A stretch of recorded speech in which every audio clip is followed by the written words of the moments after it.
much appreciate the opportunity to share and to provide some information in this forum. By way of context, we here at the University of Central Oklahoma have been doing transformative learning for 8 years across the entire university. And I will speak in a few minutes about some of the benefits that we have seen from that implementation of transformative learning. But what I thought I would do to make best use of these few minutes is to focus on answering 4 questions. It occurs to me that it would be very good, obviously, to start with what transformative learning is, and then I will try to speak to the benefits. What are some of transformative learning's benefits for students, for the institution, for faculty, for the community, for employers, and so on. And the third question I'd like to spend some time on is simply, how is transformative learning different from simply good teaching? And certainly transformative learning needs to occur within good teaching, but I will speak to some of the distinctions about transformative learning. And the last question I'd like to answer is, why is transformative learning needed now?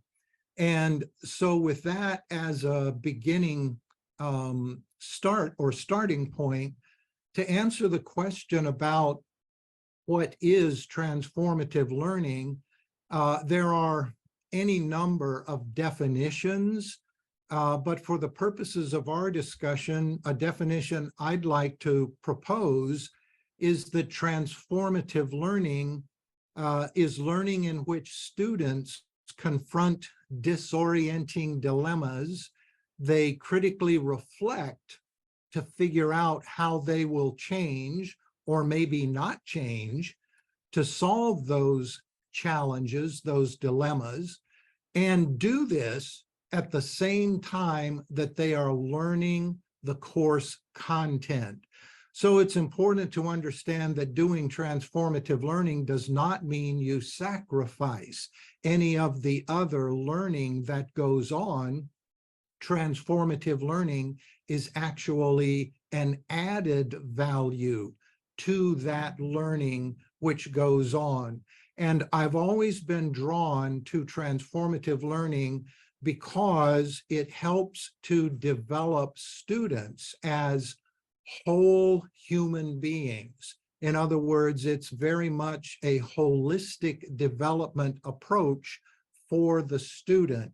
At the end of a course, the students certainly would know the course content, but in a transformative learning approach, students, we hope, would have made discoveries about themselves and their relationships to themselves, to others, to the community, as well as to the environment. So transformative learning is very definitely a value add in our classrooms. And then the second point, which I think is a key distinguishing feature about transformative learning, is its use of critical self-reflection, is its a focus and approach to help our students develop critical self-reflection abilities. And I'll speak a little bit more in detail about why that is so important now, especially in these times, and how the development of that critical self-reflection is a bit different from simply developing critical thinking. So in summary, transformative learning is a successful approach to develop students holistically. Now, what are its benefits? Over 8 years, I can speak pretty dramatically to the benefit of transformative learning at our own university. for students who engage with transformative learning experiences, their retention from when they enter as beginning students at UCO as freshmen to their sophomore year rises by about 15%. And we have seen this hold steady across all 8 years. The students who engage with transformative learning also improve academically. Their grade point average goes up by about a half a letter grade, and we count that as a win. A trickle-down effect, of course, is that students engaging with transformative learning graduate at a higher percentage than students who were here before transformative learning. And then there are the benefits to students in getting jobs after they graduate, because critical self-reflection and what that accomplishes for students is a valued skill among employers. And so employers are happier with graduates who have gone through a transformative learning education. At least that's what employers hiring our graduates tell us. And then the final benefit I'll point out, which we are absolutely delighted about, is that transformative learning's benefits are not just for good students. Transformative learning benefits and these retention improvements, for example, accrue to all of our students, whether they happen to be first-generation college attendees or low-income students who may not have had access to a very good education, or if they might be members of underrepresented groups coming to our campus. What we have discovered is basically transformative learning has pretty much eliminated the retention gap between students in any of those categories and students who come from more privileged backgrounds. So we've been absolutely delighted with the benefits.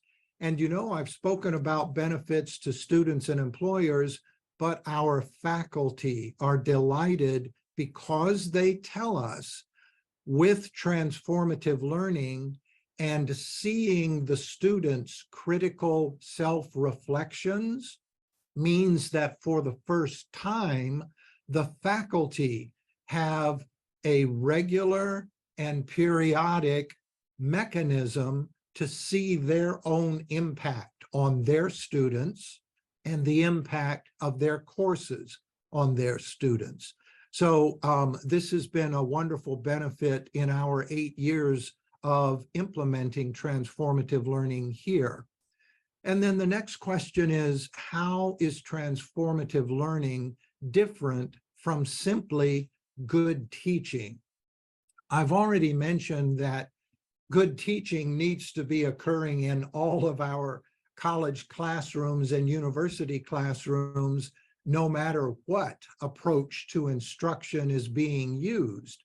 But certainly when someone dedicates himself or herself to a transformative learning focused approach as a faculty member, then they commit to the idea of building a safe learning environment in which students feel comfortable in grappling with some challenging questions about themselves and how they relate to the community, to society, to their families. So the students have to do deep thinking about themselves to try to understand their own biases in order to overcome them. And this is what the word critical in the phrase critical self-reflection applies to. Critical means looking through your own biases. And so a student going through a transformative learning education is prompted with questions from his or her professor that help them begin to understand themselves. And this understanding translates into working better with people who are different from them or who might disagree with them. And certainly employers love the idea of employees who can work on teams with people who are different from them. So this self-understanding is a key component within a transformative learning approach. And I often say that critical self-reflection may be the key distinguishing feature about transformative learning that sets it apart from just good teaching, while at the same time situates it within good teaching. And then I'm glad to have the final few minutes to talk about why transformative learning is needed now, why it's really very well suited to help colleges and universities meet the challenges they are facing now in the 21st century, when things move so rapidly, when things change so rapidly, when jobs change so rapidly, and in the midst of a society that is in many ways built on distraction. And this may not be something you have thought about regarding the potential for a university education to improve society. But if you have the chance to talk with faculty, you may hear many of them bemoan the idea that their students can't seem to focus for a long time, that it's hard to hold their attention for very long, that the students seem to be highly distracted. Well, transformative learning and critical self-reflection helps students do the kind of deep thinking that requires paying close attention to your own thoughts. But the reason that they come into our colleges with so many built-in distractions is that in this day and age, entering students' use of technology has them using their cell phones, their iPads, at their computer screens, almost since they are age 2 or 3 in some places. And you may not have thought about it, but the business model of the vendors that are providing the platforms in which the content is displayed on phones and iPads and on your computer desk or computer screens. The business model, what makes them the most money is when the people in front of the screens click to the next screen and click to the next screen. And so because our students have grown up in an age in which their engagement with content that they read on screen is constantly, they are constantly being prompted to go to the next screen, there's not as much of an ability to develop that capacity to attend, to pay attention. And that is something that is needed for deep learning. So in conclusion, I'm very happy to speak a bit about what transformative learning is, and from a user's perspective here at our own university, the great success that we've had. Other universities and colleges have come to us who have sought to implement transformative learning using the model that we developed here. So transformative learning comprises a number of different skills, or we call them capabilities, that you're trying to instill into students, whilst at the same time they're learning the standard content of the curriculum, the disciplinary knowledge and skills. So it's really important to be able to weave the two together. Now, that's the big challenge for teachers in schools. They've got a curriculum by and large, and in some schools and some countries, it's a very rigid curriculum. Other places, there's flexibility where they can actually extend, change how they're teaching and what they're teaching. And creating a hybrid model of transformative learning for sustainable development in, for example, chemistry. So Yuli is a professor of chemistry education, and she worked with one of her master's students to develop an approach to teaching sustainable development through developing transformative learning capabilities in local schools. So this young woman did her master's degree on her implementation in local schools of this approach. And just briefly, so that you understand what I'm talking about in practical sense, one of the strategies that people are using is called ethical dilemma story pedagogy. So ethical dilemmas, like, for example, plastic shopping bags. There's all sorts of good economic reasons for providing them to the customers of supermarkets. On the other hand, there's huge environmental damage inflicted by incorrect waste disposal. And there's plenty of evidence, scientific evidence, of the way in which microplastics are now polluting the rivers and oceans. So you have this dilemma. It's an ethical dilemma because you need to make a moral stand, a moral choice between limiting and removing the damage on the one hand, but finding an alternative on the other hand, or a better waste disposal system. So it's not simple. So there's lots of room for developing knowledge about the chemistry of plastics and how they're produced, and then the economics of plastics, why they're produced, who's doing it, whose interests are best served, and whose interests are not well served. And then there's the impact on the environment. So you've got science, you've got technology through the development of these polymers into plastics and the different forms of them, for example. There's mathematics involved because they're doing analysis of the distribution of plastics, et cetera, And then we bring the A for the arts in, which is about values education, values learning. So this is where ethical dilemma pedagogy becomes really important. And this is where my wife developed this whole program, where you present children with a story, and the characters in the story they can relate to because they're basically the same age as the kids you're teaching. So these characters in the story go through this whole ethical dilemma process, and they're showing how they're struggling to reconcile the conflicts that are arising.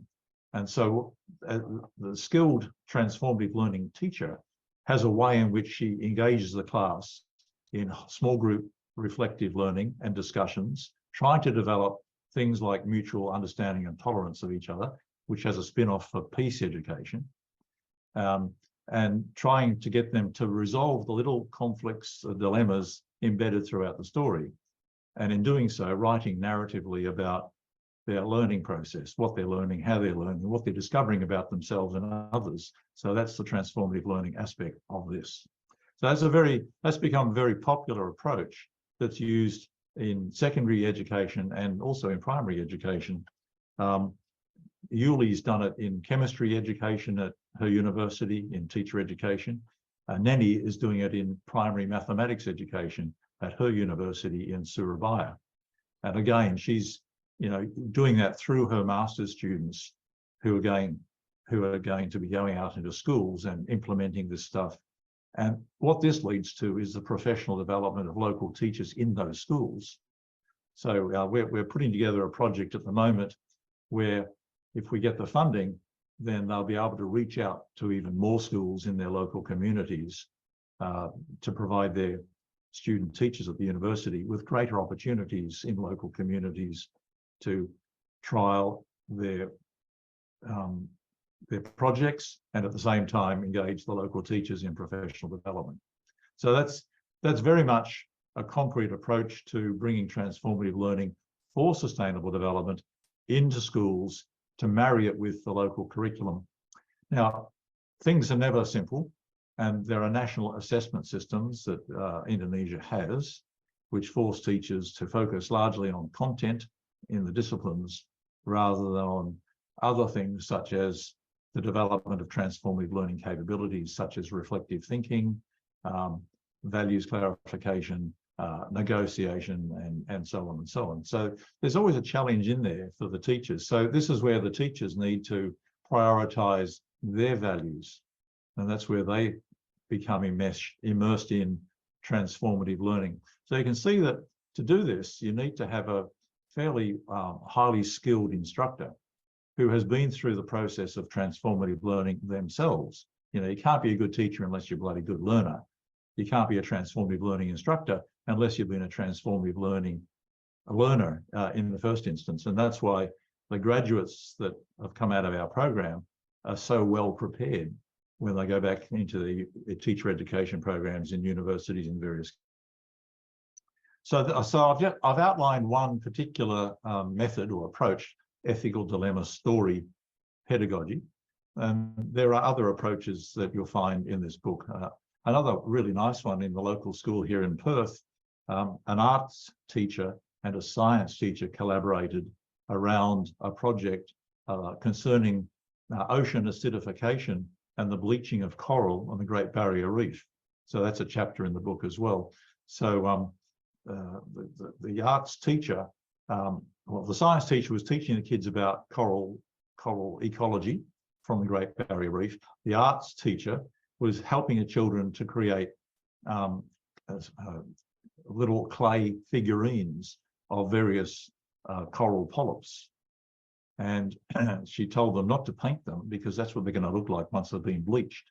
They then had an exhibition where all the parents came into the school, and the kids then taught the parents about, you know, coral reef ecology through their handiwork. And that really worked very well indeed. So that's another approach. I think this is it taps into the creativity of individual teachers, and in this case, in student teachers in universities, allowing them that space to focus on local conditions, local challenges, local conflicts, and to build stories and teaching approaches around that. So once again, that's where the instructor, a TL instructor, needs to be able to engage the students in higher level approaches to thinking and learning, so that they don't suffer fear of the unknown.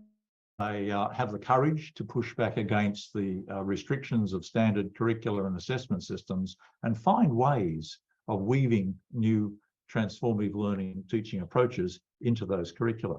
Now, sometimes it's the individual teacher in their own classroom. They have a limited degree of autonomy. Sometimes, if we're lucky and we do this really well, then teachers across a number of different discipline areas in the school, like English and mathematics, for example. And there's another example in the book of two teachers in Perth, a maths teacher and an English teacher, co-teaching around sustainable development issues and bringing mathematics analysis in alongside the students learning to write narratively as part of the English curriculum.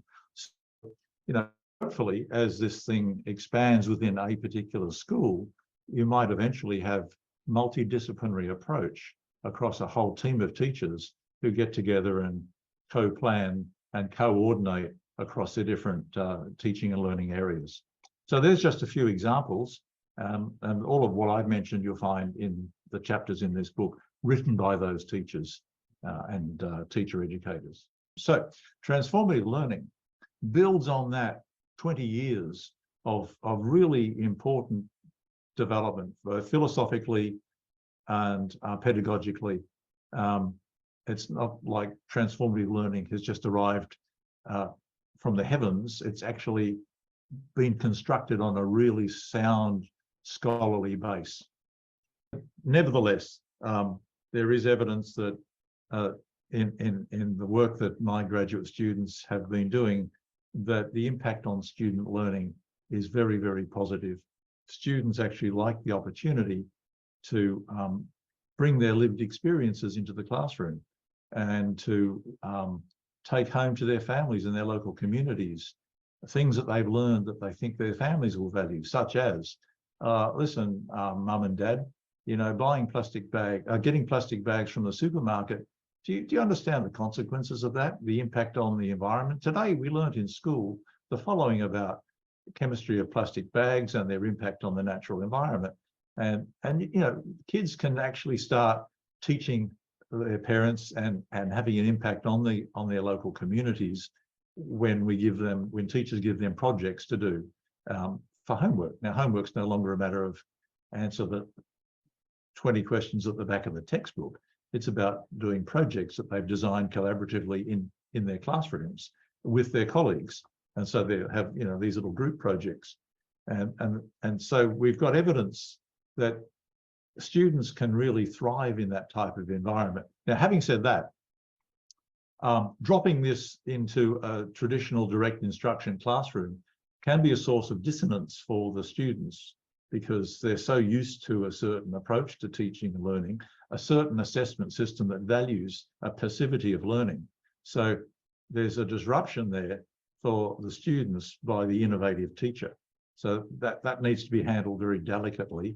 And usually it's a matter of students will say typically, well, why do we have to learn that? It won't be on the test. And that's fair enough. It's about students' values. How do they value their learning? Often the assessment system will tell them what to value and what not to value.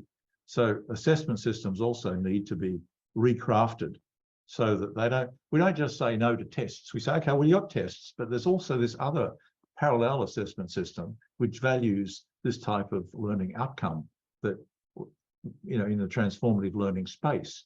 So teachers need to be able to help their students to value the transformative learning experience that they're now seemingly enjoying up to a point when assessment sort of shuts down that enjoyment.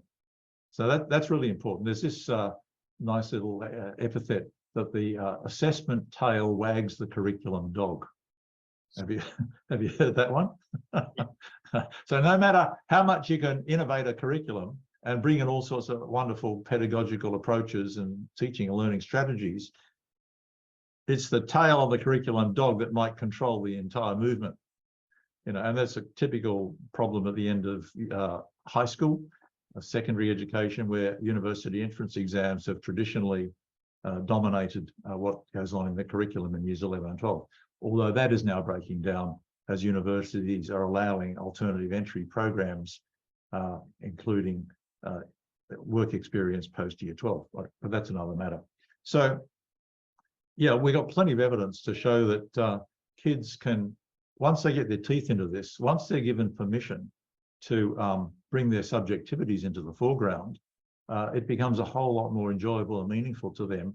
And the learning is much more an intimate approach to learning about themselves, learning about their own inner worlds, whereas STEM education has traditionally been about shut up, watch this, don't talk, we're teaching you about the outside world, and that's all that matters. Now, constructivism started to break that down. The transformative learning really takes it to a new level. I mean, one of the good things about Yuli and Nenny, for that matter, is that they do publish the impact of the transformative teaching approaches on their master students. They co-publish. So the young lady who worked with Yuli, for example, is a co-author of the chapter in our book here. And in other publications in journals, they've rolled out the evidence of the impact on themselves as change agents and on the impact of students that they've been working with in local schools. Yeah, very important. You know, we need that empirical evidence to support the theoretical claims.